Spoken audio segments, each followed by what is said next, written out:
Morning. I was fixing my mic. I got caught. No. Okay. Run it back. It is Monday.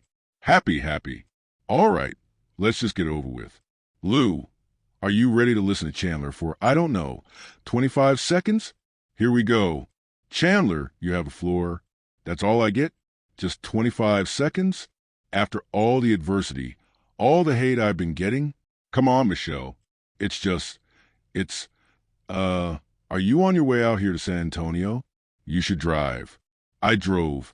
It was lovely. I definitely will not be driving, but I will be there Saturday, and I'm there all the way till Tuesday, once we win Saturday. So, dear God, let's get after it. Ready for you. We're ready for you. Got all the tequila out here you could possibly drink. #1 seeds. Though, I don't love it.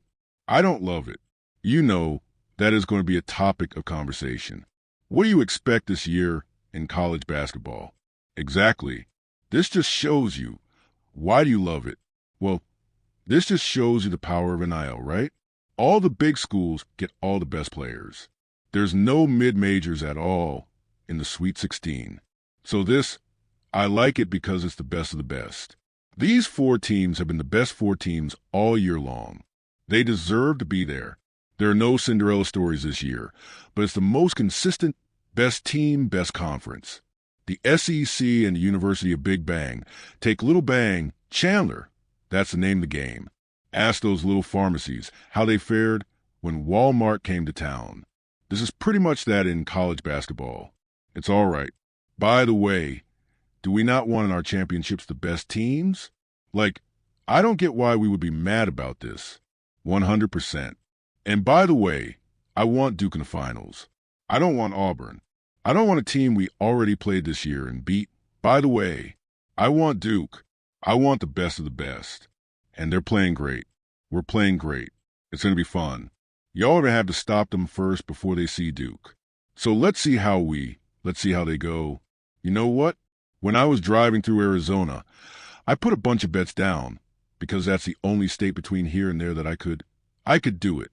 I have Florida Duke in the final, and I have, 7 different versions of that with lots of money.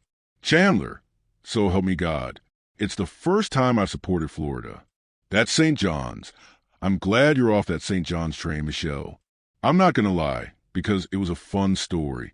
I don't know why, but it seemed like a fun story.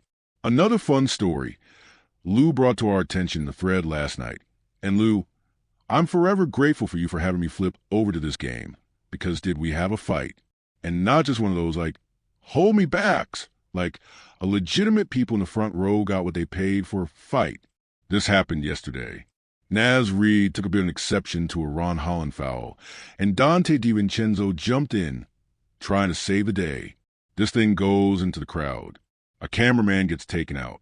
You got Holland, Isaiah Stewart, Marcus Sasser all being ejected for the Pistons. Coach Bickerstaff, Reid, DiVincenzo all ejected for the Wolves, along with Pablo Prigioni. That's a lot of ejections. This game went on afterward. It doesn't even matter what happened in the basketball game itself. We haven't seen one of these in a while.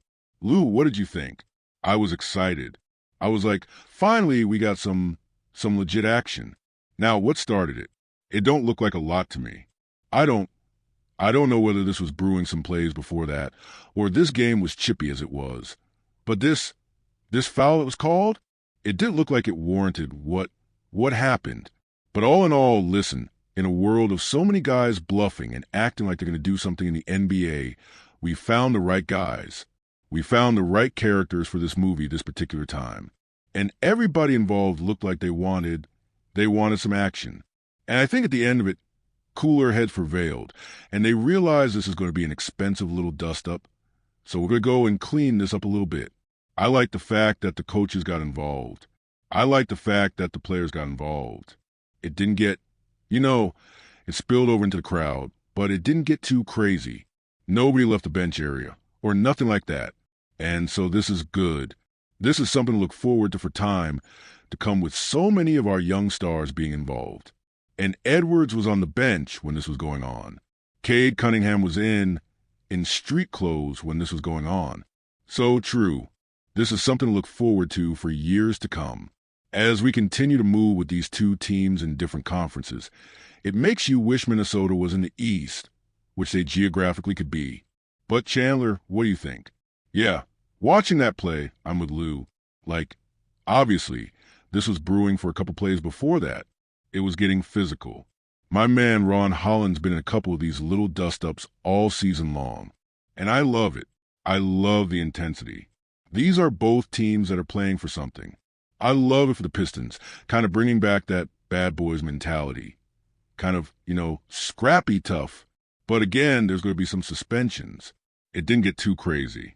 There were no punches thrown here at the end of the day. But I would consider this a fight.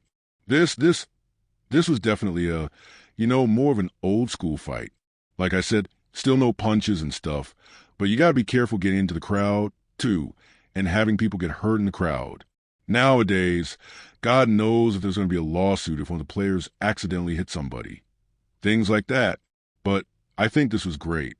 I think it's two teams, like I said, that are playing for something, that are physical teams that are trying to create and contain and maintain their identity and their culture.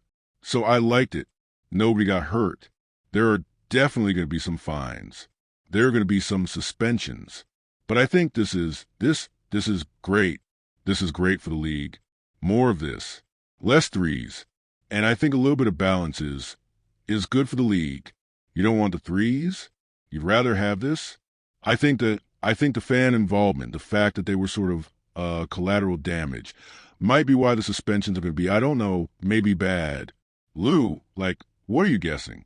Yeah, I think because it spilled over and the fans were there and they were present and they were involved somewhat just by where they were seated, I think you got to look at it.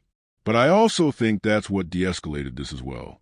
Like I said, once they got over there and you started getting into scrum, I think cooler heads prevailed and everybody realized, this can go somewhere else other than a scuffle with us.